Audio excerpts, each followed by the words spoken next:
Welcome back to the LPL. We've got our next series, OMG versus V5, and there's a lot we could say here, Raz, but I only need to say one. There's a Riven. I'll just throw it up. I love this because once upon a time, there was a guy on Korean solo queue named Lord Master King, name changed to Jinu, went to LGD and played a few Riven games. And if you saw Europe, there's been one Riven, wasn't really satisfying. You'll be satisfied with the fact that Jinu is back on the Riven pick on the LPL. Yeah, Jinu, very heavy carry player. He's already played Riven before, and he'll be going against Ala, who's also a carry-heavy player, but I'm not sure either of them have played the Riven matchup extensively, except Jinu. I think he's going to have the experience lead in this one. Yep. It's going to be fun to see. He's going up against an Urgot. That's still a tough matchup, but at this point, I just want to see it go half, because the Riven pick, the reason why it's so beneficial here is that he already has the Camille Galio. Like, your composition has been locked down. You have an Alistar follow-up too. You have enough tankiness, you have enough engage, you have enough mid-lane pressure. That's when you have the freedom to play Riven. And we were looking at the composition as it came up on our screens. We're like, oh, Galio, that's cool. Oh, Camille, that's a good combo. Oh, Alistar. Oh, Riven. Okay, I don't care anymore. Just Riven. Is that the Riven?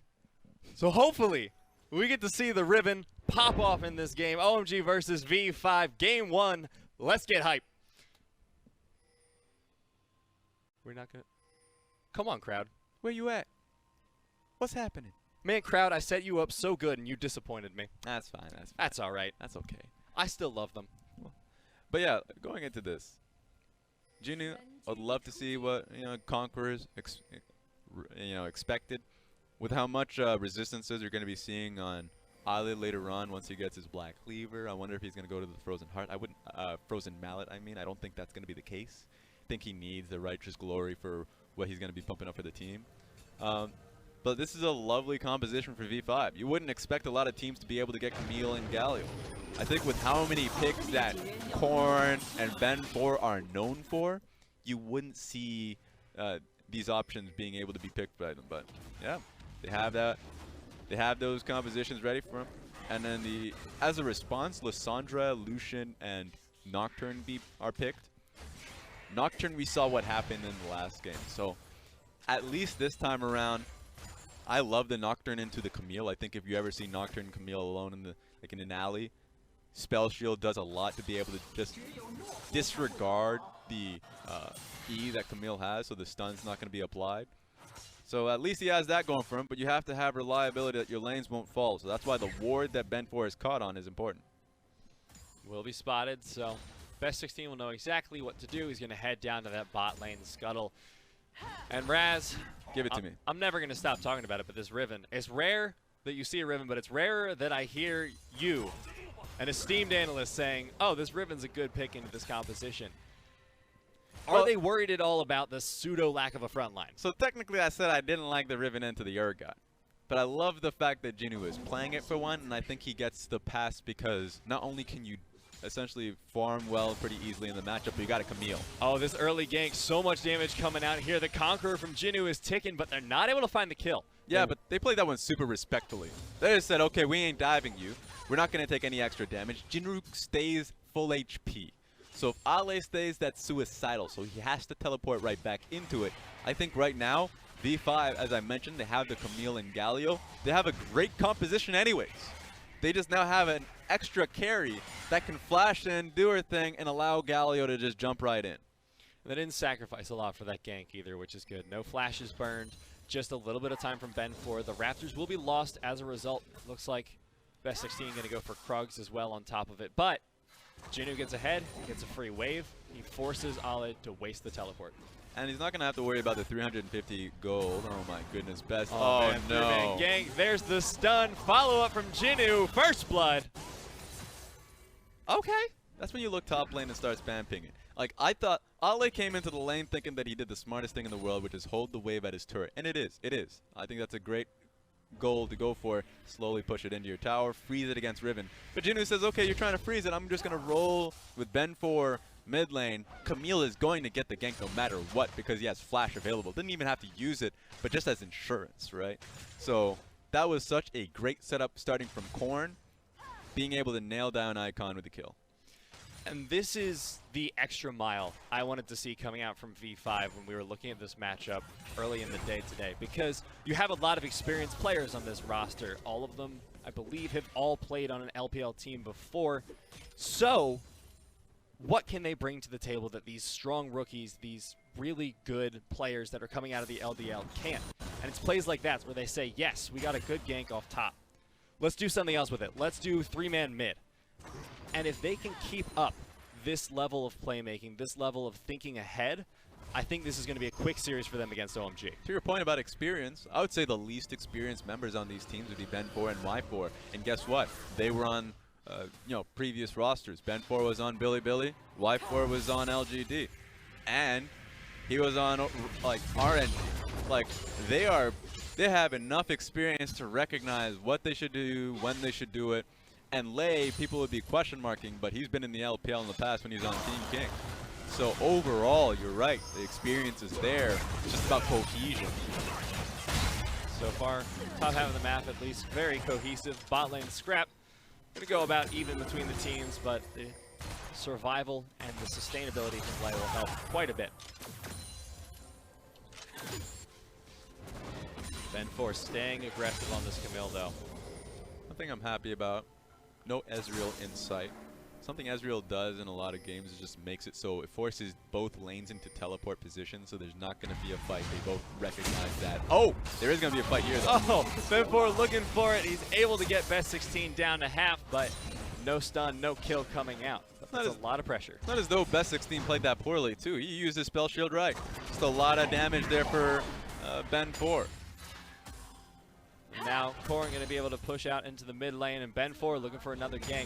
Very active here in the early game. I'd love to see it. I mean, I just take Camille. Like, Camille as a champion just does this almost like without fail. She has camps to work with. She's just saying, I will never see Krugs in my life. She's going to it now only because lanes are starting to play respectfully.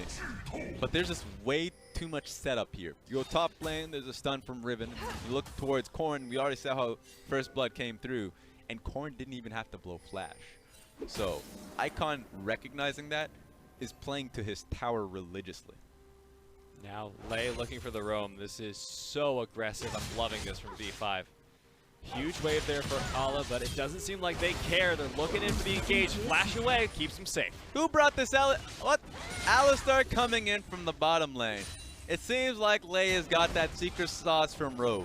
Road sitting in the bench saying, look, this is one thing you gotta do as an Alistar. I heard it from Alicopter. It's leave the lane. Like never come back. So he goes top lane. Ale blows flash. And so it was already a pretty poor situation with the gank that came on top of Ale's head. It's gotten worse. He's losing a damn cannon minion wave. And now with this investment that V5 have put into getting Jinnu ahead, they no longer have to worry about the Urgot matchup as much. You were saying that that was going to be a sticking point for them. They had to be really careful. But when you've got almost 2 turret platings, you've gotten an assist, and you have a CS lead of 10 on a Riven at 7 minutes. Yep. Doing pretty good into the matchup. And he's essentially, you can just go right back into the lane and just auto-attack the turret once and get credit for that. Get 160 gold. Like that snowball factor that we've been talking about since preseason because of the turret plating really benefits picks like Riven. If you can get her ahead, you can get some of these champions that need that extra boost, then they will be able to just start rolling with it. So it's nice to see that Jinnu's gotten that extra bit of pressure from Ben4 to make it happen. Now Ben4, speaking of pressure, potentially still looking for another gank, but Corrin wants to back here. It's like anxiety. He's always just looming over you. Right now, like Ben4 is in a position where Icon may never see him, but he knows that Ben4 is always there. Overbearing helicopter parent of the mid lane, Ben4. Now, bot lane feeling a little bit neglected. Their brother in the mid, you know, getting all the attention from Mom, and they feel like he should come bot, but instead, OMG going to capitalize on Ben4's apparent absence by looking for the Infernal Dragon, but he's looking for the engage instead. The ult onto Icon, Hero's entrance, here it comes. Icon, good ultimate, follows up the taunt. So good on the Best 16, but he doesn't get enough. And Best 16 gets the kill. Lay looking to chase him out. Sacrifice your life to the gods. Goodbye. Boop. So yeah, actually worked out so much better than it should have. The fact that Ben4 and Korn were right on top of Icon, there was no way Icon was coming that one alive. But the coordination between Korn and Ben4 was left to be like desired. Like Best 16 should not have had that extra time with Ben4, but he did. He shouldn't have, but did you see that flyby taunt on a 2? That was sick. We got you where get out of here. We see you, buddy. Bye, Allah. I don't think you're going to be living much longer. Jinu, 1, 2, 3. Oh, interrupts the knockup, but who cares? Jinu's got his first kill. Yeah, donated that one to the mustard seed, so Jinu has the extra gold now. 81 CS, only going to get more. He's going to move to the turret. Remember, that turret plating was just waiting for that one extra hit, so Jinu's going to be able to get 160 on top of that. That's a lot of gold, while at the same time just getting his magical boots 10 minutes in. So a lot of gold in the pockets of Jinu. He can get towards his, I think his first item should be Youmuu's Ghostblade. That would be a great start. I know that he's low. Yeah, you should just go for it. We've also been seeing Essence Reaver builds coming out onto Riven. That's true. Twitch rivals, Death Dance, Essence Reaver. Lots of complaints on Reddit. It's the winning formula here for a Riven build. To be honest, I think there's nothing you could do wrong here. Like Black Cleaver, because of how many tanks you're dealing with, mostly Ale. Or like Black Cleaver works. You already see he's working towards it. You're right. Just go into Essence Reaver, and it's just really disgusting to deal with in the side lane. So I'm expecting like this safe and reliable Black Cleaver first, and then he can do whatever he wants. He's almost to it. He's got the CDR coming in from both the Kin Gem and the Caulfield's Warhammer. 20% sitting in his pocket, so he'll be able to make those combos, make Olive regret walking into his lane. Ben4 saying, oh, he's going to regret more than just that. Yeah, they're just going to take the tower. That's insane. So if you haven't already, you can look on YouTube. Let me check the name again. It was legitimately Lord Master King. He has his own YouTube account. He threw up his videos like a long time ago on Reddit. Like he was that Riven one trick in solo queue. So you have to respect Jinu's Riven, and a lot of teams did that when he was on LGD. Now he finally gets the opportunity to play it, convinced his coaches here. He's doing really well for himself. Yeah, it was the right call from the coaches saying, all right, show me your stuff. And so far, he's showing 20 CS lead, pushing into the Tier 2 tower in 12 minutes. Oh, well, here we go. There's the stun. There's the ult. Heroes entrance coming in. Allah, goodbye. Teleport coming in. Not able to be canceled by Icon, but he's just going to farm the wave. If you win draft this hard, if you can legitimately get, like, Exodia of Alistar, you know, Galio, and Camille, then you can pick whatever the hell. You can be a Teemo one trick. You can be like, I don't know what Teemo names out there. There's one I remember in Oceania, but you know what? I'm just saying, pick whatever you want. Next 16 going for the dive, getting interrupted. He's so low. Killer Instinct comes in, but he goes golden. Best 16, goodbye. Y4 picks it up. All right, at least they got their core members out of there, but that was a little bit too much for the Alistar. You know, I wouldn't do that much to get an Alistar kill. Play more responsibly, because this turret is essentially yours. It's assured. You're just waiting on Galio Ultimate to come back up, and that's not a lot of time. Now, bot lane, Y4 is solo. Turret plating going to go in the favor of OMG, but shouldn't be able to get this all on their own because Lei is on his way regardless. Ben4, maybe looking for another gank, will be spotted by the ward. It's that university exam. That's that level of anxiety, just walking right past you. You have to recognize that it's there and move away slowly. It's just going to help clear out the wave. Send on a lot of stacks there from Lei, and they're pushing in for a tower of their own. They have to work with a lot here. I think at least, well, actually, no, they do a lot of damage. And they have about 40 seconds until turret plating. Yeah, just keep at it. You know what? Don't leave. Stick on it. That's a lot of gold that's going to be in your pockets if they can't push you off. Okay, that works. They pick it up, 30 seconds to spare. Most likely no more turret plating. He's going down across the map, and V5 are making out like bandits in the early game. Not even 14 minutes, 3K gold lead. That's the beauty of it, man. I mean, not only was the CS lead starting to really open up 20 plus for Jinu, but just the passive gold lead that they're getting from turret plating alone really giving it to V5. Jinu, constant threat in that top lane, constant split push pressure from him. The rest of the map, not too shabby either. Kaisa doing well into the aggressive lane of the Lucian Braum. I mean, this is looking great for V5. Yeah, it is. And I mean, one thing you have to be really worried about now if you're OMG, is that a lot of that pressure that's been coming in from V5 is through Ben 4. The one game that we saw from Ben 4, he had a 36% jungle, proximity rate. Okay. Oh, the flash is engaged. They're finally picking off Ben 4. They say, enough of your damn ganks. Get out of here.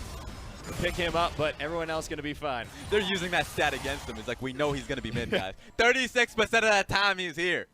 They get the kill on him. they look at their calculator. They don't even have to press any buttons. The answer comes right up. 1 in 3 chances, like playing that Cups game, but he's under every cup. Y4 going to shove out the bottom lane now. Turret plating has fallen, so he gets pressure to damage on the actual turret, but Shelly here to respond. And now, Jinnu with a big lead. Ben 4 struck down a little bit, but V5 still have a lot they can work with. Turret plating is down, so they can move around a lot more. And thankfully, he still has his flash and stopwatch up. The next item that he wants for himself is Guardian Angel. And the difference between what happens without Guardian Angel and with Guardian Angel was, one, he was like, he's just trying to fire off ganks.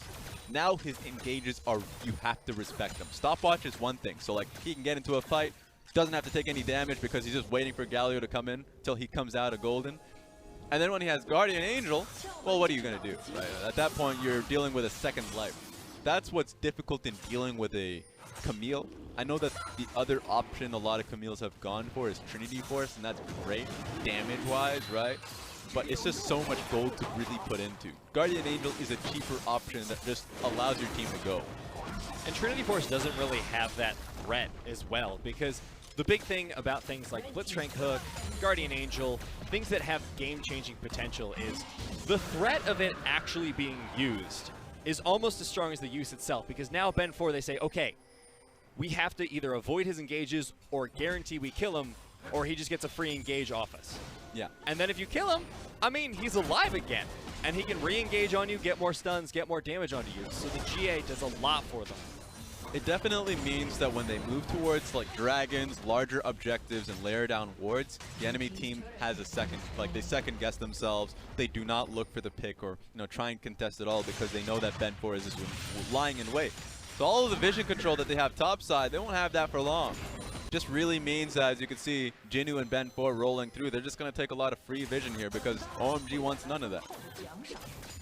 Clearing out towards the Baron side. Of course, it doesn't spawn for another 3 minutes, but threatening it is scary enough, and they're going to look into the red side jungle. They've been timing pretty easily. They would recognize that the red buff is going to be coming up in about 20 seconds. So you saw what Vici Gaming did pretty consistently. I'd say actually Xiaopeng on SDG did, just consistently timing blue buffs. You're going to be seeing here Ben 4 just lying in wait until red buff comes up. All five actually up there, lying in wait. But it's going to go over to Ben 4. He'll pick it up easily. Just think of it what it means, though. Like, suddenly you change Best 16's entire pathing, because if he doesn't go bot side and take Raptors, he just loses out in so much experience, which means he's nowhere near top side. So if there's ever a question of can we contest vision around the Baron buff that's going to be coming up in 3 minutes, you can't do that, then Nocturne will be a level behind and then some. So at the moment, he's trying to always play reactively. If he knows that red buff and blue buff is going to be taken away, he's going to be looking to the next camp so he can actually keep active and even. V5 themselves have been very active around the map, getting little leads where they can, but it's worth noting that at this point, OMG's solo lanes have had a little bit of time to breathe. A lot of the pressure has been down into the jungle, and Icon and Ala have been able to farm up a little bit, get back into the game. And if this continues to be the case, V5 suddenly might not have as commanding a lead. Yeah, the reason why Urgot is such a good pick is even when he's behind, he has a game-changing ultimate. And he has a composition that he can rely on, saying, you know what, I know Lissandra, Lucian, and the Nocturne will get one member below the 30% HP mark that I need, that I require. And that's all I need for my Fear Beyond Death to really impact the team fight. So, you're right. Right now, the onus is on Riven to take the advantage that she has and then split push, because she has a very linear way to win out the game. Unless if you're just hard smurfing on a team and you get the, like, 3-man flash stun into, like, just full ultimate. Yo, like, oh my goodness. I don't expect that to be the case in this game. It's good. Not that good. And now, V5 been slowed down a little bit. Ben 4 picking up objectives while he can. Next dragon going to be up in 2 minutes. Baron in 45. Another Riven player that I remember. Ray, actually. It was a long time ago when Ray was on EDG, and they had both Jinjiao and Ray, and they played them in a game. And you got to see what the Riven really gave to your team. The snowballing factor, yes. But if you ever got slowed down like Jinu got slowed down on his Riven games when he was playing on LGD, it looks bad. Ray, when he was on EDG and he had that one Riven game, it looks bad. Your lead is one thing. How you use it, you can't auto-attack turrets because what you're dealing with is a bruiser in the top lane that will really chunk you down for free.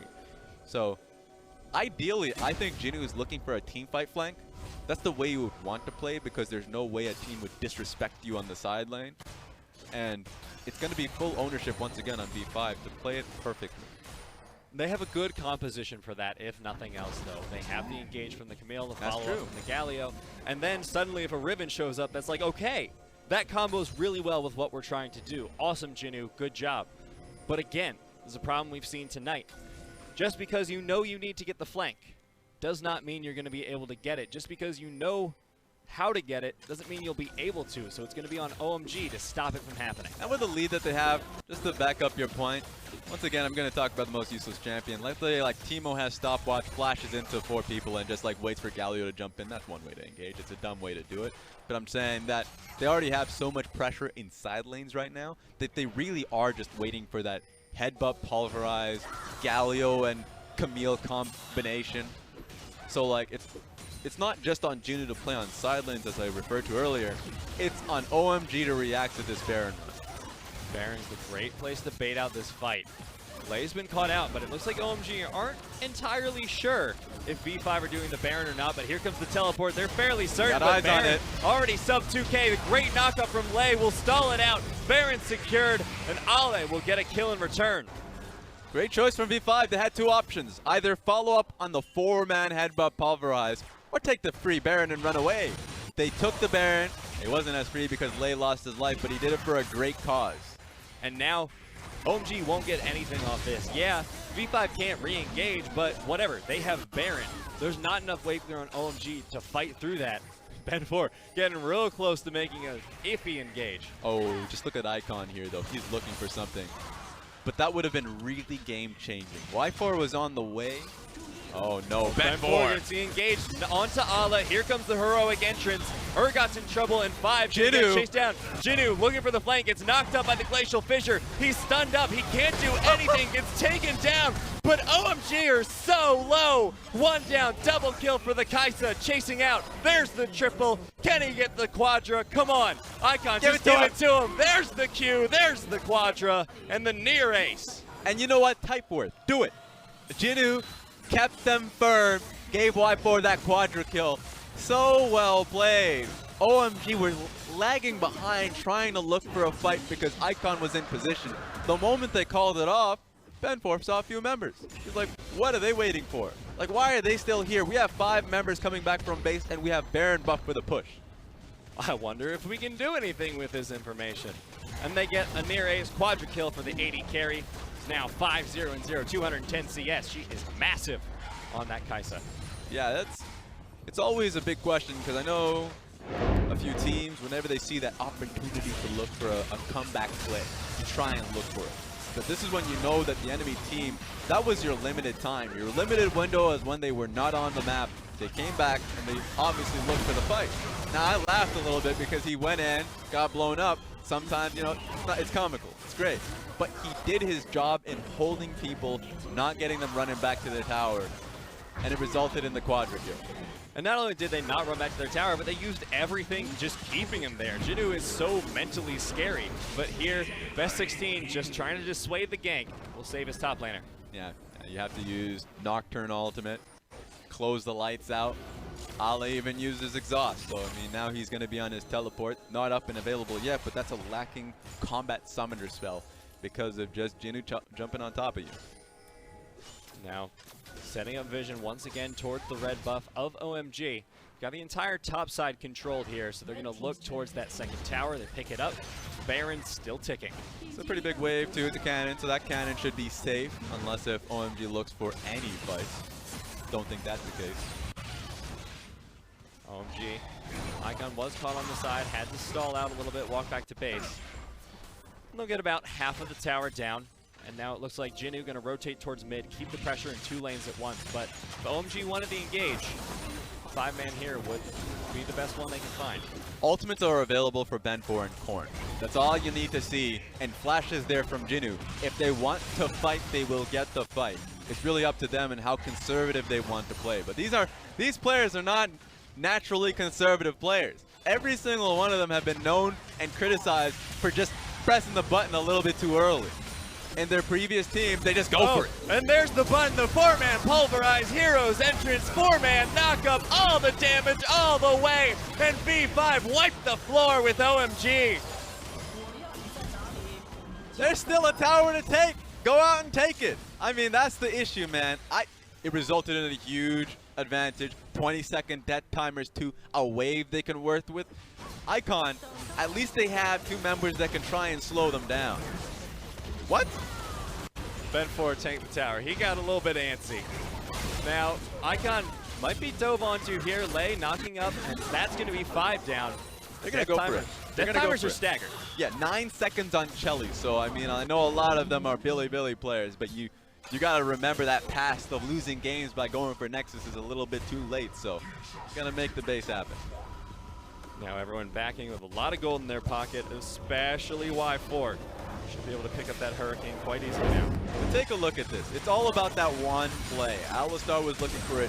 4-man knockup. There is not a better play in this world that can dissuade you from going in. And you just see Kelly doing his best to get out of there, but there's no way you can kite back. That was the cleanest engaged Lei has ever been. Got it. It was just so nasty. The entire fight was over in seconds. Once that 4-man knockup came in, that was the end. Camille was there, Galio was there, Ultimates came in, and Jinnu as well. So much damage in that quick AoE, and that's what they were looking for. It's all but V5 needs. And you know the criticisms I talk about these individual players as being too trigger happy, skipping steps sometimes. They cannot skip the step. I think they're doing a wonderful job of going towards the bottom lane tower. They know that top lane inhibitor is down. Work with those super minions. If Lissandra tries to be smart and say, I'll stay top lane, well, guess what? That's no. You kind of need Lissandra for the play. So these are free towers that they can now take. No Lei's rotated towards the mid, though. But OMG, I still don't think they can find an engage just yet. Mostly because no Guardian Angel for Camille. Kind of costly that the tower killed her Guardian Angel, because that would have just been a free engage. She would have been just sitting there for a long time, allowing Korn and Jinnu to do their work. Well, now this will slow down V5 a little bit. They've gotten the top lane inhibitor. Great for them. Death Dance picked up on Jinnu. He's now 3 items. Fantastic. Same for Korn and for Y4. But need to keep up the pressure. It looks like Baron's the way they want to do it. Yeah, you have a, I'd say a 90% chance of, 80% chance of winning the game without Baron, but why not make it 100? They're throwing around the Baron fight. Oh, this is beautiful. A lost cow. They saw Lei's ward, though. He needs to be real careful. Oh, they see him! Woo! Oh, Lei coming in with the Hex Flash. He's getting it onto Olive, but that's the only person there. But oh my god, Y4 and Ben4, okay. They're coming in, they're ready for it. The pickoff to be enough for V5 to get whatever they want. It's when you see that looming incoming death, honestly. That's the saddest part about it. Red Trinket catches out the Alistar in the pit. And you're like, oh no, I know what's happening. I know what's coming. Sees death coming a mile away. Flashes away, still dies. They do not have Urgot for this fight. Now V5 Jinnu on the flank, looking to be engaged. There's the knockup. Is he going to get the stun? It doesn't matter. Best 16 is down. Icon in the middle of the enemy team. Not going to be able to find anything as Korn picks him up as well. And V5.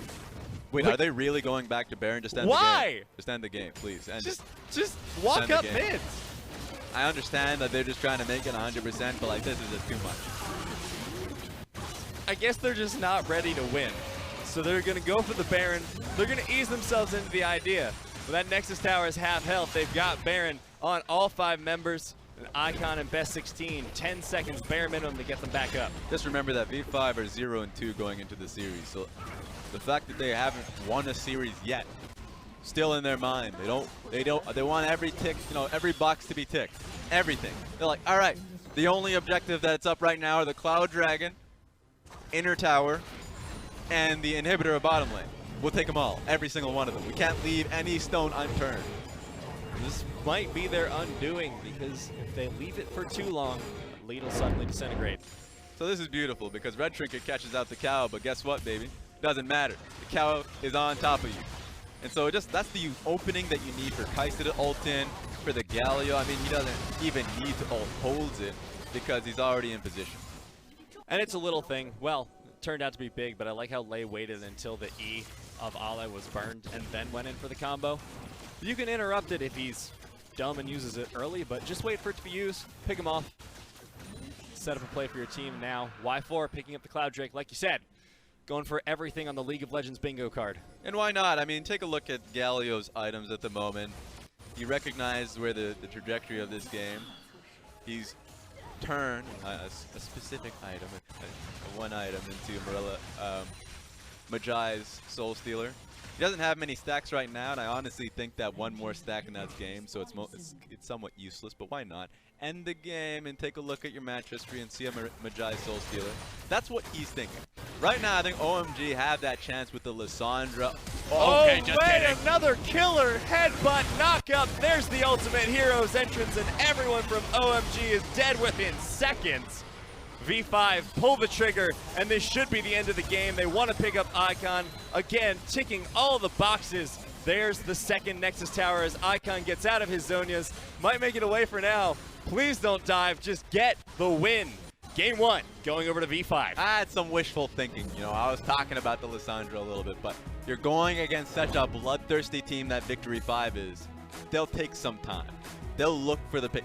2 to 3 dives just based off of the inhibitor pushes alone. They had one in top lane, there's one on mid lane off of Alistar. Lei had a fantastic Alistar game, and that's the main reason why they got it. Take a look at Icon, shell-shocked at what happened this game. I don't blame him, man. This is not, I don't think, what anyone expected coming into this match. They're like, okay, Ala's got a chance. He's pretty good. Jinu's pretty good too. We'll see maybe an even matchup. No, didn't happen. Look at that gold graph. V5 in control from like 8 minutes in, and a huge lead it became. 2 expectations that were already dashed. I mean, 3 expectations. One of them was there's an Alistar in the game. It must be Road. There's no Road. It's Lei. Lei's been playing a lot of games as of late, and he's been... I talk highly of him because I think he was the best support coming in from the LDL. We saw him, he already had LPL experience. So for him to come back into it, feels like there's no rust there. The second thing that, you know, a little bit of surprise about is the Riven. Like, oh my, there's a Riven on the screen. And the third one, which was like, how did they get a Galio Camille Alistar composition, really? So I think the coach is going to go in the back there and really do something about that. Draft going to be a big thing to change coming into game number 2. And we'll see if V5 can get their first series win or if OMG will bring it back in the second game. We'll be back in a bit.